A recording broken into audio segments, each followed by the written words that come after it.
En sistema nervioso periférico tenemos entonces los anficitos o células satélites que los cuerpos de estas células están, o sea, las células en el ganglio de las neuronas están separadas o están rodeadas por estas células, los anficitos, que son como células aplanadas que se observa en regiones de la neurona, del sistema nervioso periférico, de los ganglios periféricos, y la cápsula que están formando se continúan con el axón de la neurona y entonces de esta manera los segmentos iniciales de los axones están cubiertos por células satélites.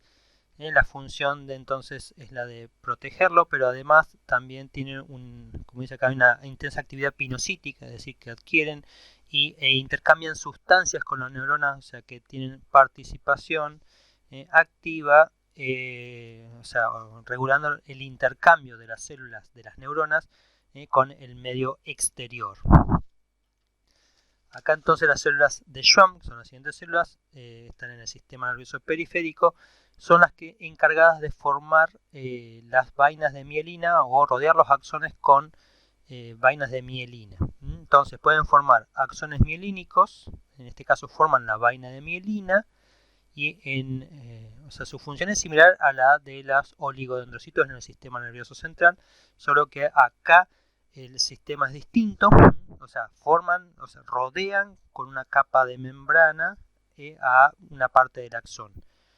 Pero hay dos opciones, que formen una vaina de mielínico, un axón mielínico o un axón amielínico. O sea, los axones siempre están rodeados por una célula de Schwann en el sistema nervioso periférico. Pero cuando son mielínicos vemos que una única célula de Schwann, fíjense que a diferencia del oligodendrocito acá, todo el citoplasma de la célula de Schwann está rodeando el axón. No es una proyección, sino que es toda, o sea, es como que la célula se empieza a estirar y lo va envolviendo y lo envuelve en varias capas.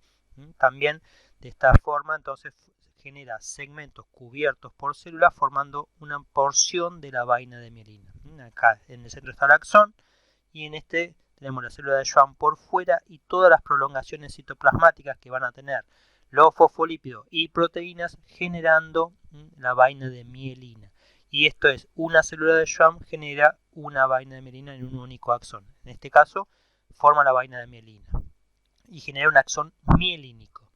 Ahora puede ocurrir la segunda opción, que una célula de Schwann forme o aísle muchos axones sin que los rodee. Simplemente lo rodea con su citoplasma sin darle varias vueltas, ¿sí? Sin hacer esa envoltura que hace en el caso de generar un axón mielínico. En este caso que no hay una empaquetización, digamos, ¿sí? O ese envoltorio de los axones, sino que una célula de Schwann genera un aislamiento más laxo, podríamos decir, del medio extracelular de muchos axones. Esto genera lo que se los llaman los axones no mielinizados. Entonces las células de Schwann pueden generar axones mielínicos o axones amielínicos dependiendo del tipo de envoltura que hagan. En este caso también fíjense que hay una célula de Schwann, un espacio, una célula de Schwann, entonces esto genera también los nodos de Ranvier en el sistema nervioso periférico.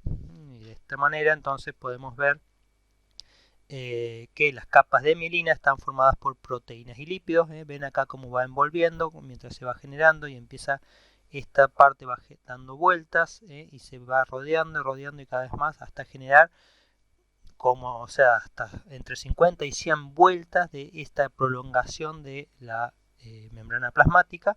Entonces todas esas envolturas generan un aislamiento bien eléctrico, muy estrecho y genera un microambiente en el axón, o sea que permite que no haya intercambio eléctrico en esta zona que quedó rodeada por la vaina de mielina con respecto a las zonas donde no hay vaina de mielina.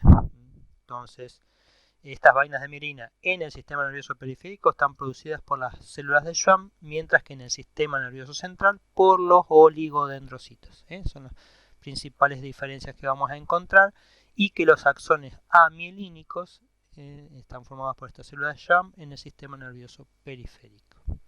La función de la vaina de mielina o de la capa de mielina es la de actuar como aislante eléctrico. Las fibras nerviosas se pueden reparar parcialmente cuando se corta una fibra nerviosa, cuando se corta un axón por algún accidente, por alguna, no sé, se cortó una parte del cuerpo que dañe un axón que está rodeado por su vaina de mielina. Tiene en el sistema nervioso periférico tiene cierta capacidad de reparación, se puede reparar de manera lenta, pero lo logra hacer, mientras que en el sistema nervioso central esto no ocurre. Cuando se corta un nervio, en este caso hay una degeneración de esta parte, de la parte anterógrada, de la parte que conecta con la fibra, y la parte retrógrada se retrocede y las células de Schwann se van a encargar, o sea, también van a degenerar, pero se vuelve a generar como una... o sea, se regeneran las células de Schwann para formar nuevamente un conducto que va a ir guiando a ese axón que se cortó, lo que quedó, la parte anterógrada degenera, la parte retrógrada, lo que queda por detrás, lo que está más cerca del cuerpo celular, va a emitir nuevamente proyecciones o se va a ir alargando poco a poco, siendo guiado por las células de Schwann para llegar hasta la célula, el objetivo, la célula blanco, la célula diana que se le dice, donde vuelve a contactar entonces y establecer contacto sináptico nuevamente, por ejemplo, con esta fibra muscular. Acá está indicando que en el periodo que se cortó, al no recibir estimulación sináptica, esta fibra muscular empieza a atrofiarse por denervación, porque no hay inervación. La denervación es la falta de llegada de la fibra nerviosa. Entonces ahí se produjo la atrofia, pero cuando se reconecta, las células de Schwann vuelven a generar las vainas de mielina. Hay unas vainas, acá no hay vainas de mielina, sino que son células de Schwann sin generar vainas, pero luego se reorganizan y vuelven a generar la vaina de mielina una vez que se establece el contacto sináptico. En el sistema nervioso central, estos oligodendrocitos, los equivalentes a las células de Schwann, no pueden generar este direccionamiento, y por otro lado se genera una pérdida de la vía, y de esta manera, o sea, una pérdida o ruptura de un axón a nivel del sistema nervioso central no tiene la misma capacidad de regeneración o de restablecimiento de la función que si ocurre en el sistema nervioso periférico. Bien, ahora entramos en otro concepto importante, que es de cómo están distribuidas entonces la sustancia blanca y la sustancia gris. ¿Y qué es la sustancia blanca y qué es la sustancia gris? Entonces, vamos a ver que los cuerpos neuronales, los cuerpos, el soma de la neurona, se agrupan en distintos patrones, ya sea en el cerebro o en las distintas regiones del cerebro y en la médula espinal. Los cuerpos, entonces, los cuerpos neuronales tienden a estar agrupados en zonas, y los axones suelen agruparse en haces. Es decir, acuérdense, entonces tenemos una neurona y una neurona genera un axón. Todos los cuerpos neuronales tienden a estar más o menos relativamente ubicados en una misma región, ya sea en el cerebro o en la médula espinal. Y a su vez, las proyecciones, los axones, se van agrupando también en lo que se llaman los haces axónicos, o los haces de fibras, o sea, por esos axones, y a su vez se van agrupando en tracto y generan los nervios, o sea que los nervios están formados por axones. La sustancia blanca está constituida por axones mielínicos, o sea, muchas neuronas proyectan sus axones y esos axones se juntan, axones mielinizados, para generar lo que se llama la sustancia blanca. ¿Por qué? Porque a simple vista se lo ve blanco, y blanco debido a la cantidad de vainas de mielina que contiene. En cambio, la sustancia gris está formada por cuerpos neuronales, fundamentalmente por los cuerpos neuronales, las dendritas, los terminales axónicos, los axones amielínicos y la neuroglía. Entonces tenemos este conjunto de células. Lo que importante es que en esa zona ubicamos los cuerpos de la neurona, o sea, el axón también es parte de la neurona, pero no es el cuerpo de la neurona, o sea que cuando está mielinizado y está por fuera, constituye la sustancia blanca. Y en las zonas donde se agrupan, estos cuerpos neuronales junto con las dendritas, los terminales axónicos, los axones amilénicos y la neuroglía forman la sustancia gris. En el cerebro, si hacemos un corte frontal del cerebro que estamos viendo acá, la sustancia gris se ubica periférica, es decir, se ubica en lo que se llama la corteza. Esto es lo que está hacia afuera del cerebro. O sea, si hacemos el corte, entonces lo que queda hacia afuera, vamos a ver que la sustancia gris es periférica, está por fuera generando la corteza cerebral y algunos núcleos dentro del cerebro que se los llama núcleos grises, y la sustancia blanca es interna. Todo esto que está acá en blanco, incluso acá en la unión entre los dos hemisferios cerebrales, es sustancia blanca. Entonces, en esta zona periférica están los cuerpos neuronales y en esta zona están los axones mielínicos.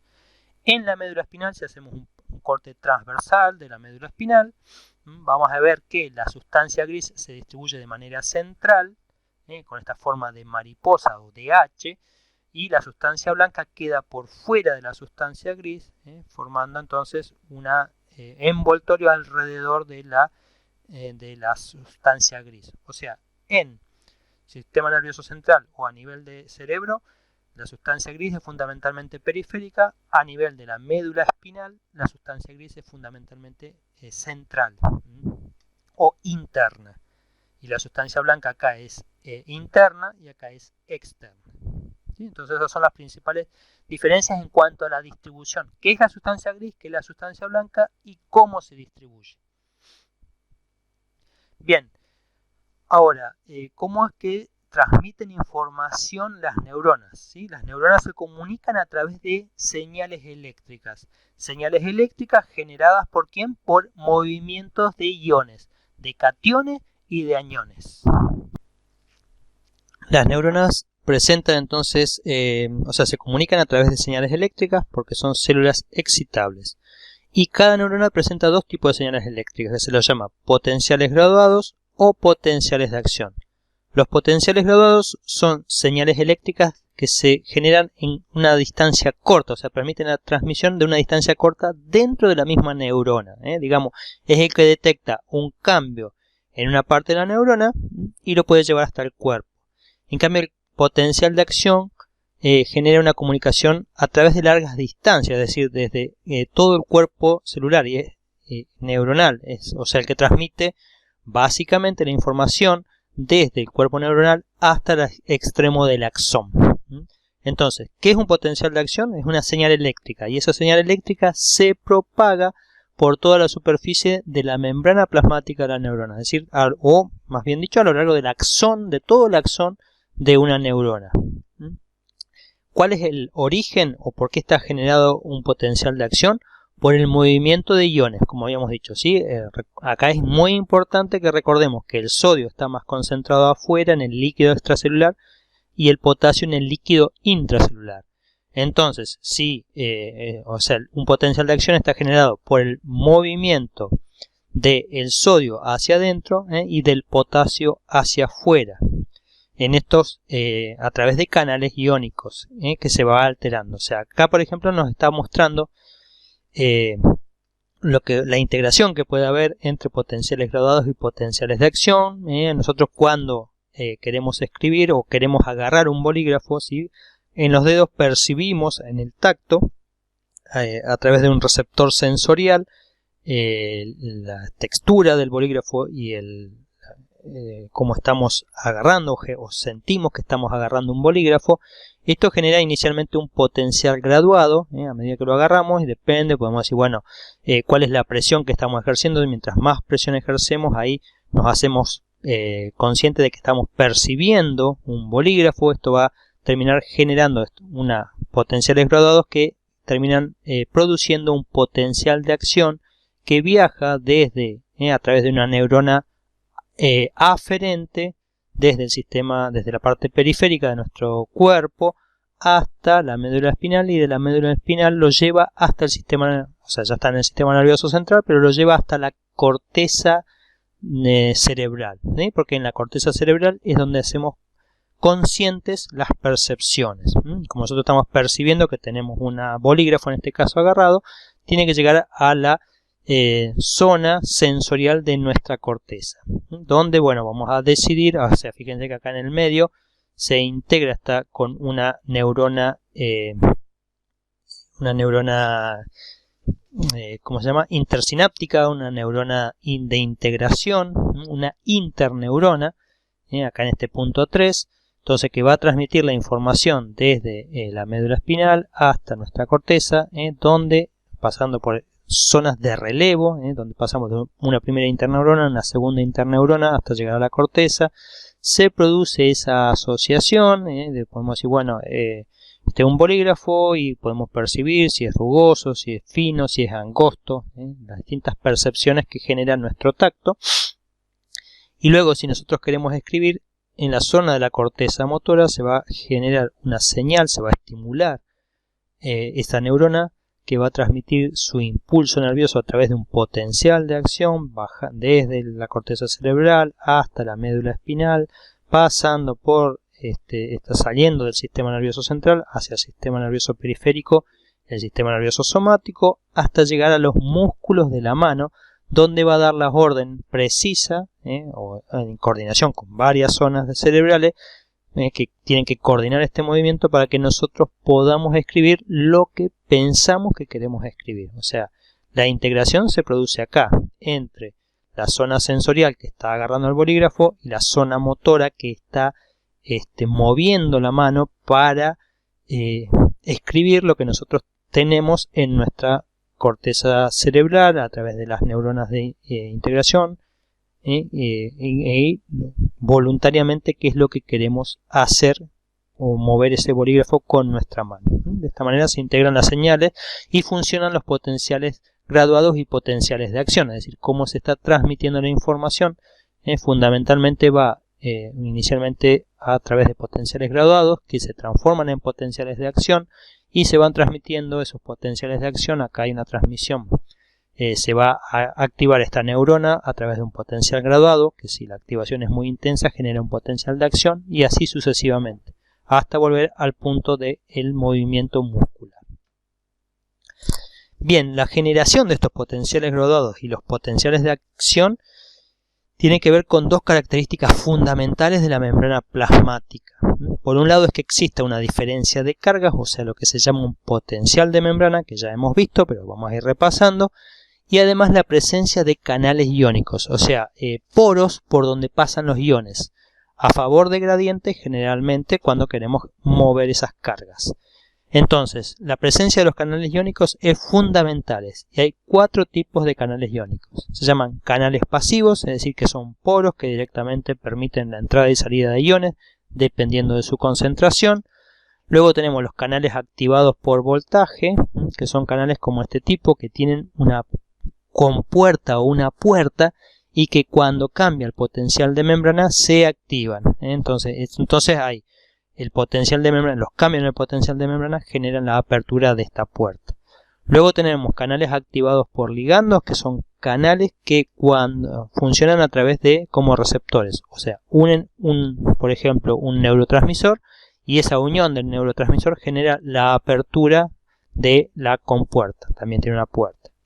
Y están también los canales accionados mecánicamente, que son canales asociados a la membrana plasmática, y cuando se produce un estiramiento o una rugosidad o un cambio en la membrana plasmática porque percibimos algo, tocamos o se estiró algún músculo, ese canal pasa desde el estado cerrado al estado abierto, es decir, tiene una compuerta que es accionada por tracción mecánica, o sea, un estiramiento, por ejemplo, o un acortamiento. Entonces esos son los tipos de canales iónicos que podemos encontrar. Entonces, canales iónicos pasivos y regulados por ligando, el ejemplo de los canales pasivos son los canales de potasio, es decir, donde el ion potasio, que recordemos que está más concentrado adentro que afuera, entonces es un canal que cuando por este canal, ¿qué va a pasar? Pasa el potasio desde adentro de la célula hacia afuera. Acá tenemos en amarillo el citosol y en celestito el líquido extracelular. Estos son canales pasivos. Ahora, los dependientes de ligando, vemos acá en este caso está actuando esto que es rojo, un ligando, que puede ser por ejemplo la acetilcolina. Cuando se une este compuesto, este ligando genera la apertura del canal, entonces los iones pueden circular a favor del gradiente. En este caso los iones sodio entrar y los iones potasio salir. Entonces algunos ejemplos son los de acetilcolina, que están en las dendritas o en los cuerpos de las neuronas. Bueno, y hay diversos ejemplos. Eso depende del neurotransmisor que esté involucrado en un canal determinado, y ya iremos viendo algunos. Sí, pero entonces tenemos un canal pasivo, es algo que permite la entrada o salida. Otra característica que tienen los canales, los que se llaman, son muy selectivos. O sea, hay canales pasivos exclusivos para potasio, canales pasivos exclusivos para sodio o exclusivos para cloro en general. Y acá pasa lo mismo con los canales activados por ligando. Algunos son inespecíficos, como este de acetilcolina, que pueden dejar pasar calcio, sodio, potasio, y va a depender de las concentraciones. Otros, en cambio, son más específicos. Otro de los canales, bueno, tenemos los operados mecánicamente. Esto, como les decía, cuando se produce un estiramiento en la membrana plasmática, abren su compuerta y permiten el pasaje de iones. Puede ser el sodio que ingrese, o el potasio que salga, o el calcio que ingrese. El calcio generalmente también está más concentrado afuera. De esta manera operan, por ejemplo, los receptores auditivos en el oído, los de presión en la piel y el tacto en la piel, y los de estiramiento en los órganos. Y otra forma, la cuarta forma de canales iónicos que vamos a encontrar, son los canales iónicos dependientes de voltaje. Quiere decir que cuando cambia el potencial de la membrana, fíjense que un voltaje generalmente tiene un potencial negativo, más carga negativa dentro que afuera de la célula. Entonces eso determina que, por ejemplo, en una neurona un voltaje típico es de menos 70 mV. Cuando pasa a menos 50, se depolariza, este canal se abre y permite el pasaje, por ejemplo, en este caso, de potasio que va a salir. Entonces, todos estos canales, los operados por voltaje, están muy presentes y son fundamentales para la transmisión o la propagación del potencial de acción en los axones. O sea que en los axones encontramos fundamentalmente canales iónicos activados por voltaje. Mientras que en las dendritas, en los somas, vamos a encontrar más que nada los otros tipos de canales activados por ligando y los pasivos. Mientras que los canales mecánicos activados por estiramiento, por ejemplo, están más presentes en los receptores de órganos, en las zonas periféricas. Decíamos entonces que el origen de la excitabilidad de las neuronas está determinado por su potencial de membrana en reposo. Es decir, el potencial de membrana, o la energía o la separación de cargas que tenemos entre el líquido intracelular, o sea, el citosol, y el líquido extracelular, genera una diferencia de potencial, porque hay más cargas negativas dentro de la célula que fuera de la célula. Entonces, obviamente, las cargas positivas van a tender a entrar y las negativas a salir, al ser positivo, ¿no? Y a su vez eso está manejado por la concentración de iones que haya tan dentro y fuera de la célula. Por esta razón, por más que las cargas sean negativas, el potasio, al estar más concentrado adentro, tiende a salir, y el sodio entra a favor de gradiente porque tiene cargas negativas y además está más concentrado afuera. Entonces, si no existiera esta diferencia de cargas, no existiría la excitabilidad de las neuronas. O sea que la capacidad de generar potenciales de acción o graduados de una neurona depende de esta diferencia de cargas. Y esta diferencia de cargas está generada por, o sea, hay más iones, hay diferencias iónicas entre el interior, entre el citosol y el líquido extracelular.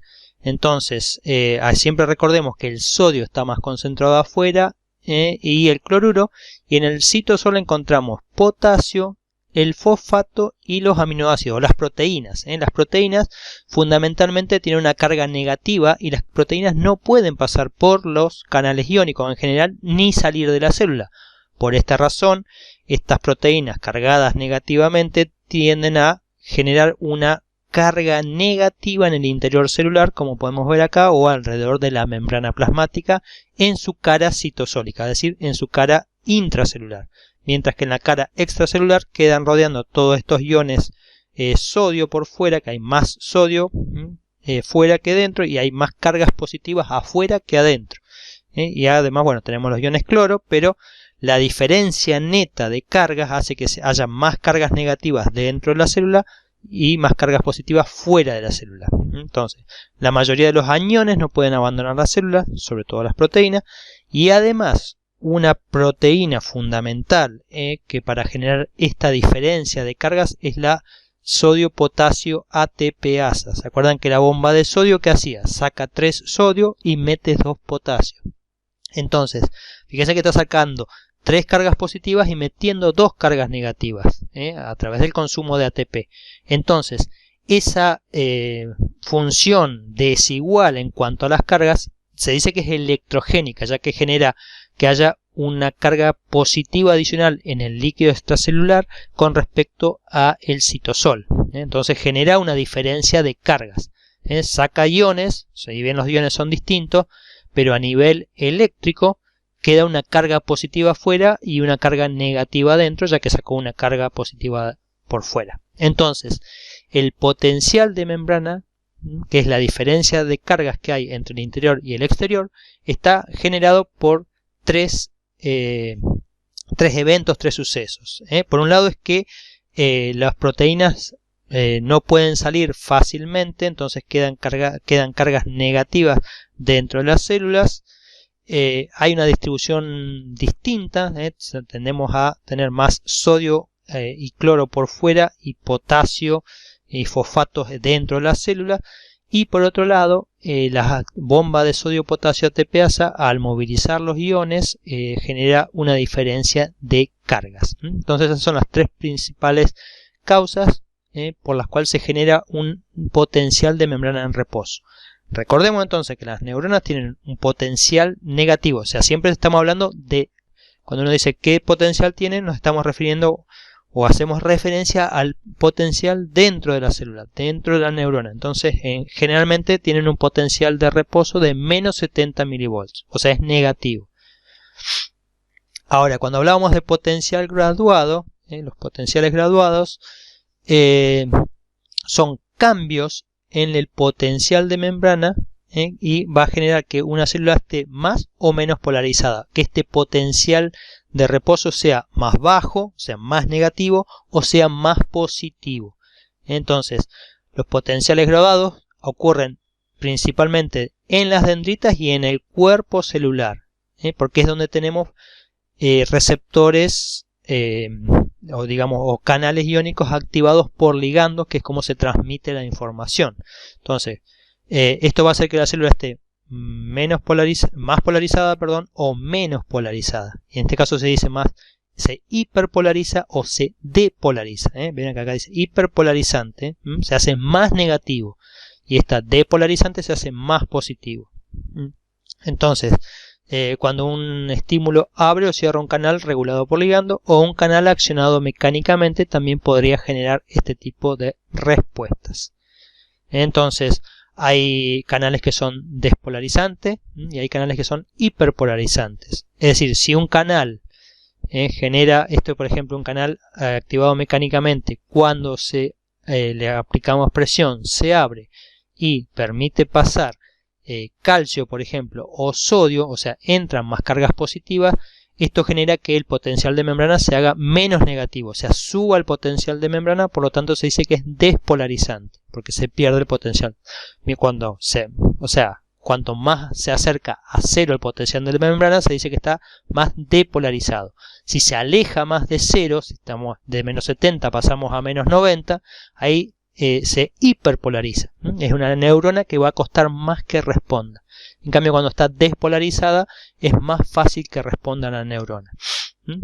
Entonces, acá tenemos, por ejemplo, un receptor de glicina, que es un neurotransmisor. Aparte de ser un aminoácido, es un neurotransmisor a nivel central. Cuando se une la glicina, genera la apertura de un canal para cloro. Entonces, acá fíjense que el cloro, que tiene carga negativa, va a entrar en la célula gracias a su gradiente de concentración. Entonces el cloro entra dentro de la célula y lo va a hacer más negativo, o sea que lo aleja de cero, entonces es hiperpolarizante. Acá tenemos una canal de acetilcolina que un receptor de acetilcolina, cuando se une la acetilcolina, genera la apertura del canal y por ese canal puede entrar sodio, calcio y salir potasio.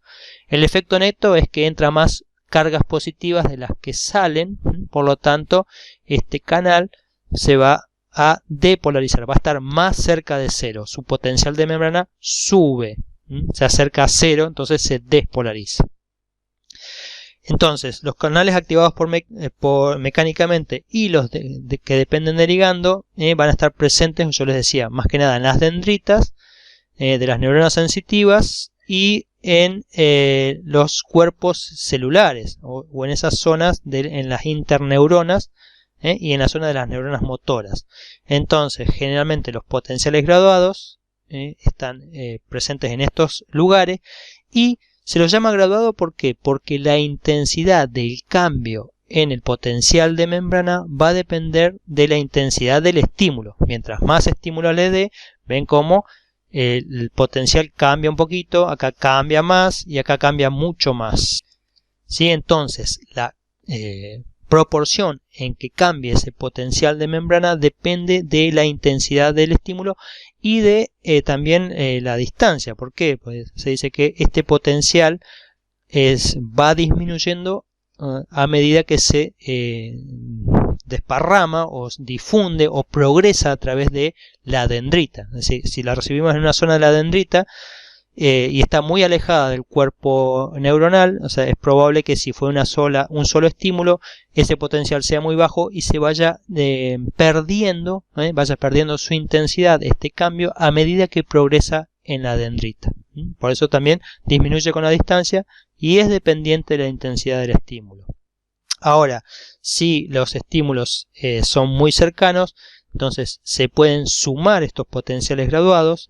Tenemos un primer estímulo y le damos un segundo estímulo en un plazo corto. Vamos a ver que el potencial de membrana cambia de manera aditiva, se suman esos cambios y entonces el potencial de membrana se aleja mucho más, o sea, es mucho más intenso si sumamos esos dos estímulos. Entonces eso se llama la sumación de los potenciales graduados. Ahora, el potencial de acción es distinto. El potencial de acción o impulso nervioso son esa serie de procesos que ocurren de manera muy rápida, muy veloz, fundamentalmente en el axón. Esto antes, los potenciales graduados ocurren en las dendritas o en los cuerpos celulares. Ahora, el potencial de acción ocurre a lo largo del axón. Entonces, son cambios muy rápidos que ocurren y lo que ocurre acá es que hay una reversión del potencial de membrana. Entonces, rápidamente el potencial de membrana se hace cero o incluso positivo y luego vuelve a su potencial de reposo. Entonces, hay un cambio brusco en el potencial de membrana que se transmite a lo largo de todo el axón y luego vuelve a cero. Y tiene varias fases. Tiene una primera fase despolarizante, una fase de repolarización, y en esas fases se abren y se cierran canales regulados por voltaje. Antes eran canales regulados por ligandos o canales activados por estiramiento. Acá tenemos canales regulados por voltajes. Entonces se van abriendo de manera secuencial canales de sodio y de potasio, y eso hace que haya un flujo iónico de entrada de sodio, de salida de potasio en distintas etapas del potencial de acción. Y están presentes en la membrana del axón, en todo esto, y en los terminales axónicos. Y el impulso nervioso siempre va a ser desde el cuerpo neuronal hacia el terminal axónico. Acá estamos viendo un poquito en detalle qué está pasando. Fíjense que la transmisión, va desde esta parte donde inicia el axón hasta la terminal sináptica, y eso siempre ocurre en ese sentido, no puede volver hacia atrás. ¿Por qué? Porque los canales, fíjense que acá tenemos el potencial normal de reposo, y en esta zona donde viene el potencial de acción entró el sodio, que incluso hace que en esta zona sea positivo, y sea positivo el potencial de membrana, es decir, dentro de la célula, y se haga negativo fuera de la célula.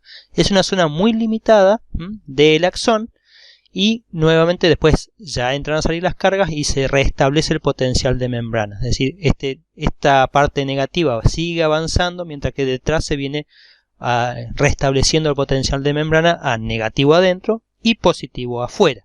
Entonces, el potencial de acción. ¿Qué es un potencial de acción? Es un cambio rápido en el potencial de membrana.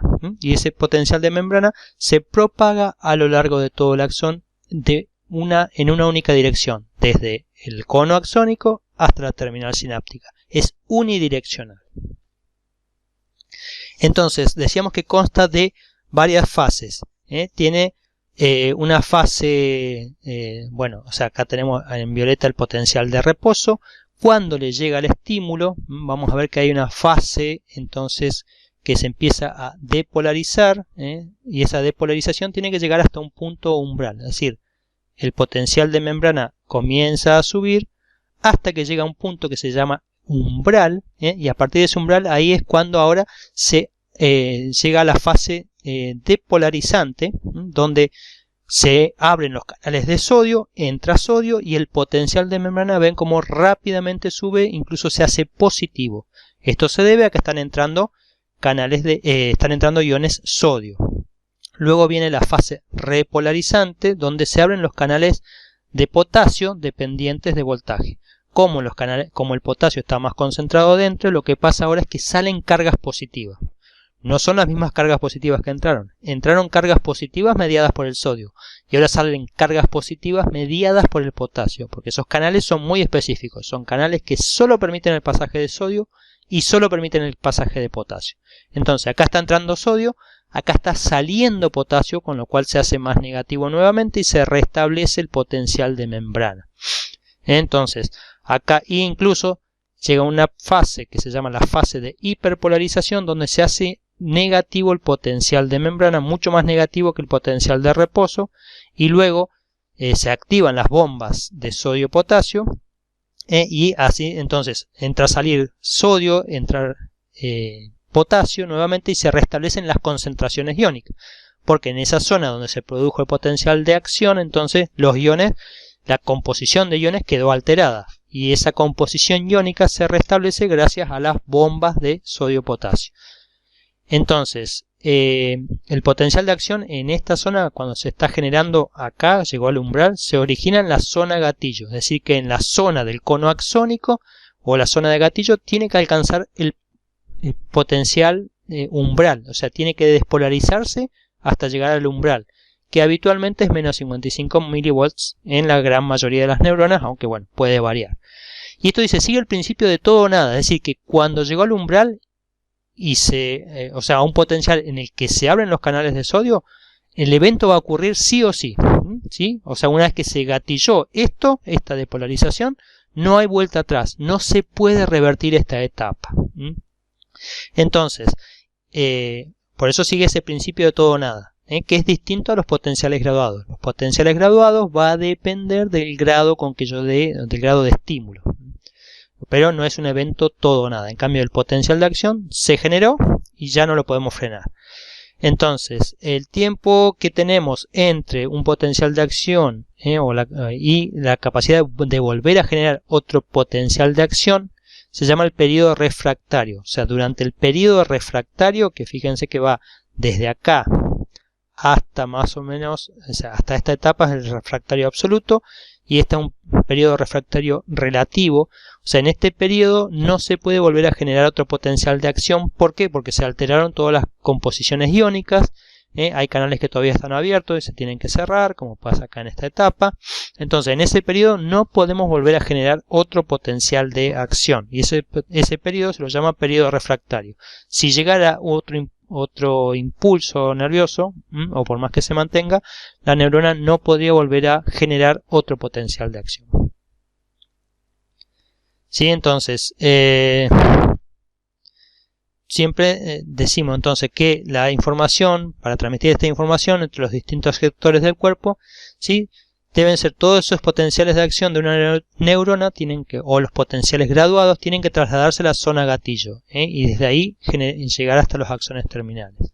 Siempre vamos a ver que el primero que se abre es el canal de sodio, permitiendo un ingreso rápido, que acá lo que está ocurriendo, bueno, después de un potencial de acción, acá vemos que está viniendo, porque acá está más negativo, porque está saliendo potasio, pero acá se está generando el potencial de acción. Entonces, primero entra el sodio, generando la depolarización, y luego con esa depolarización se abren los canales de potasio, y entonces permite la entrada de potasio, con lo cual la membrana ahora se vuelve a ser negativa adentro y positiva afuera, generando la fase de repolarización. Después viene la fase de hiperpolarización, donde todavía permanecen abiertos los canales de potasio hasta que se cierran. Entonces en esta fase están todavía abiertos los canales de potasio, y una vez que se cierran, bueno, ahora viene la fase, ¿sí?, de las bombas iónicas que van a sacar el sodio y meter el potasio. Y de esta manera es como ese potencial de acción va viajando a lo largo del axón. Sí, acá lo tenemos nuevamente ejemplificado. Entonces, los potenciales de acción dependen de los canales de sodio y potasio activados por voltaje, sobre todo durante la fase de despolarización y repolarización. En el estado de reposo, los canales de sodio y potasio están cerrados. Cuando comienza a despolarizarse la membrana plasmática hasta llegar al umbral, cuando llega al umbral, entonces se abren las compuertas de los canales de sodio y vamos a permitir un pasaje, una entrada rápido de sodio, con lo que igual genera la despolarización de la membrana plasmática. ¿Sí? Esto, entonces, al llegar a un determinado grado de despolarización, se abren los canales de la compuerta de los canales de potasio activados por voltaje, y se van cerrando los de los canales de sodio. Entonces, al abrirse esta compuerta y cerrarse, dejan de entrar sodio y comienzan a salir cargas positivas mediadas por el potasio. O sea, sale potasio, salen cargas positivas. Durante esta fase de repolarización sigue saliendo potasio hasta que, y estas compuertas siguen cerradas. Acá tenemos, porque tiene una compuerta de inactivación. Se cierra, entonces al repolarizarse se cierran estos canales, se cierran esta segunda compuerta de los canales de sodio. Tiene dos compuertas, eso no es que nos importa tanto, pero sí que se está inactivado por voltaje, y acá se cierra porque volvió el voltaje. Se restablece el voltaje de la membrana plasmática, de la membrana celular, o sea, el potencial de reposo de la membrana se restablece. Incluso si sigue abierto estos canales, va a hacerse un poco más negativo, más hiperpolarizado, y luego las bombas de la sodio-potasio ATPasa vuelve a generar los gradientes iónicos, o a restablecer las concentraciones iónicas de sodio afuera y de potasio adentro de la célula. Y lo último entonces que vamos a ver de los potenciales de acción es que vamos a ver que existen dos tipos de propagación del potencial de acción. Dijimos que el potencial de acción se genera en la zona gatillo, en el cono axónico, y progresa hacia la terminal sináptica, ¿no? Pero esa conducción, o sea, esa transmisión que es a lo largo de todo el axón, puede ser de dos formas. Se dice de conducción continua o conducción saltatoria. Y esto depende de si el axón está mielinizado o no está mielinizado. En los axones amielínicos, y bueno, acá incluye las fibras musculares, ocurre una transmisión continua. Es decir, que el potencial de acción progresa a lo largo de todo el axón, porque se van abriendo y cerrando canales de sodio. O sea, se van abriendo canales de sodio y detrás de él se abren los canales de potasio, y así va progresando de manera continua a lo largo de todo el axón. En cambio, en los axones mielínicos ocurre conducción saltatoria, ya que los canales de sodio y potasio que van a generar la diferencia de potencial solo se concentran en los nodos de Rambier, en la zona gatillo y en los nodos de Rambier. Entonces, esta diferencia de potencial progresa de manera, o sea, se produce la diferencia de potencial. Acá no hay canales iónicos de sodio y de potasio, sino que esa despolarización generada en el axoplasma progresa hasta el siguiente nodo de Rambier, a donde se van a activar los canales de sodio, luego los de potasio, y se produce el potencial de acción. Es como que el potencial de acción salta desde este nodo de Rambier hasta este nodo de Rambier, y así sucesivamente. Por eso se dice que es saltatorio. Entonces, fíjense que está en este primero, pasó al segundo, después pasó al tercero, hasta llegar a la zona de gatillo. Entonces, de esta manera, en este proceso, en la conducción continua, implica de manera continua y gradual ir abriendo canales de sodio y canales de potasio de manera continua, uno atrás del otro y a medida que va progresando por la fibra nerviosa, o sea, por el axón. En cambio, de la otra manera, tenemos una zona donde se abren canales de sodio, luego de potasio, se produce la depolarización y esa diferencia de cargas salta hasta el próximo nodo. Y se produce lo mismo, se abren canales de sodio, se abren canales de potasio. O sea, se abren canales de sodio, se depolariza. Esa carga negativa salta al siguiente nodo y así, salta al siguiente nodo. O sea, va saltando de nodo en nodo. No hay una conducción continua, sino que lo que se transmiten son cargas eléctricas de un nodo al otro. O sea que no hubo apertura y cierre de canales iónicos en las zonas donde existe la vaina de mielina. Entonces, vamos a ver que existe una diferencia de conducción. O sea, esta conducción continua es más lenta que la conducción saltatoria. Por lo tanto, las fibras que están mielinizadas transmiten la información nerviosa mucho más rápido que las fibras amielínicas, las fibras que carecen de vainas de mielina, las vainas de mielina reales. Entonces, la velocidad de propagación de un impulso nervioso está o depende del grado de mielinización que tenga este axón, el diámetro del axón y de la temperatura. Mientras el axón es más grueso, más rápido transmite la información. Entonces, y la información del impulso nervioso va más rápido en los axones mielínicos que en los amielínicos. O sea que es una forma mucho más eficiente, incluso genera menor gasto energético, porque solo transmite cargas.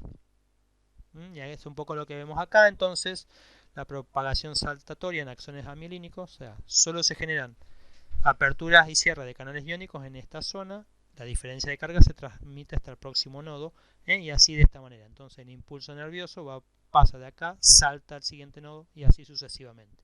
Bien, de esta manera concluimos entonces la primera de las clases del tejido nervioso, que todavía no lo terminamos. Vamos a continuar en la próxima clase, la segunda parte de la clase 17 sería.